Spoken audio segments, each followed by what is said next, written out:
There's something almost magical about Europe, a place where luxury isn't just bought, it's lived, where billion-euro fashion houses still operate like temples, where handbags have waitlists longer than mortgages, and where a bottle of perfume can hold more cultural power than a political speech. While the rest of the world buys luxury, Europe creates it. And today, we're going deep into the psychological, historical, and economic reasons why Europeans spend more on luxury than any other region on Earth. This is not just about handbags or watches, this is about identity, heritage, social codes, and the quiet power of old money. So sit back, because what you're about to hear may completely change the way you think about wealth, status, and luxury itself. A continent built on craftsmanship, Europe didn't just invent luxury brands. Europe invented the idea of luxury. Long before the world knew Louis Vuitton, Gucci, or Dior, there were European guilds, small groups of master craftsmen whose work took decades to perfect. In the 13th century, Venice was already producing hand-blown glass that kings would fight to possess. Florence was tanning leather so fine that merchants used it as diplomatic gifts. Paris was already the fashion capital of the world by the 1700s. This legacy created a simple truth. In Europe, craftsmanship isn't a trend, it's a culture. American luxury, by comparison, is young. Asian luxury is rising fast. But European luxury is ancient, and Europeans see buying luxury as honoring a tradition rather than just purchasing a product. When a French woman buys a Chanel bag, she's not just buying leather, she's buying history. The same history her grandmother admired. The same scent of Parisian fashion houses that's been around for a century. This deep cultural connection makes luxury emotionally valuable, not just financially valuable. The social code of Europe: quality over quantity. One of the biggest reasons Europeans spend more on luxury is something most people never think about. Europeans don't buy a lot of things. They buy a few excellent things. Walk into an average European wardrobe and you'll notice something. Fewer clothes, better fabrics, neutral palettes, timeless pieces, more tailored outfits, less fast fashion. This is the opposite of many Americans and Asians who prefer variety, trends, and volume. Europeans believe luxury is in what lasts. This mentality makes them willing to pay more for a single high-quality leather shoe, a bespoke coat made in Milan, a handcrafted watch from Geneva, a bag that can be passed down to children. In Europe, buying a $3,000 handbag that lasts 20 years is considered a smart purchase.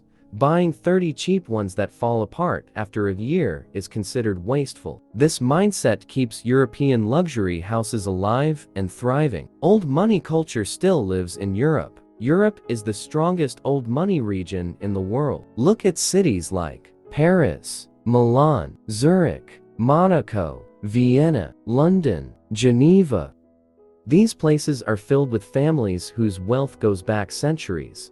Generational wealth is normal, they're not surprising, and generational wealth usually comes with generational taste. Old money has 3 rules. Buy fewer things. Buy only quality. Keep it discreet. This means quiet luxury, no flashy logos, neutral colors, expensive materials, small details outsiders won't understand. While American luxury can be loud, Europe enjoys luxury that whispers. The silent approach creates demand for ultra-luxury pieces that only those who know. And because so much European wealth is preserved and passed down, spending on luxury doesn't feel reckless, it feels normal. Europe's fashion capitals control global trends. Let's be honest. The world looks at Europe to understand what elegance means. The 4 major fashion capitals are Paris haute couture, high fashion; Milan leather goods, tailoring; London royal fashion, classic menswear; New York, yes, it's American, but European houses dominate its shows. Paris Fashion Week alone determines what the world will wear next year. French and Italian designers literally control color trends, silhouettes, fabrics, accessories, global luxury pricing. Even American celebrities and billionaires fly to Europe to shop. Because Europeans dictate global fashion, they also stay ahead of luxury consumption. When a trend starts in Europe, they're the first to buy it. And when the world catches up months later, Europe has already moved on. Massive tourism feeds the luxury economy. Europe has something unique. Tourists who shop like crazy. Millions come every year, many from Asia, especially China, South Korea, and Japan, to buy luxury items at European prices, which can be 20–40% cheaper due to VAT refunds, lower retail prices, local production, better stock availability. Paris alone receives over 30 million tourists a year, and luxury brands depend on these visitors for revenue. And guess who buys luxury alongside them? Locals. When cities like Paris, Milan, or Zurich constantly feel like luxury shopping festivals, Europeans naturally grow comfortable with premium products. The environment normalizes luxury. Quality of life. Europe spends on lifestyle, not status. Here's the most misunderstood part. Europeans don't buy luxury to show off. They buy luxury to upgrade their daily life. Luxury in Europe is practical. High-quality coats for cold weather, leather shoes that last decades, elegant workwear, perfumes used daily, tailored suits worn in corporate settings. It's part of life, integrated, not exaggerated. In America or Asia, luxury often signals status. In Europe, luxury signals identity. This difference is huge. European consumption is not driven by competition.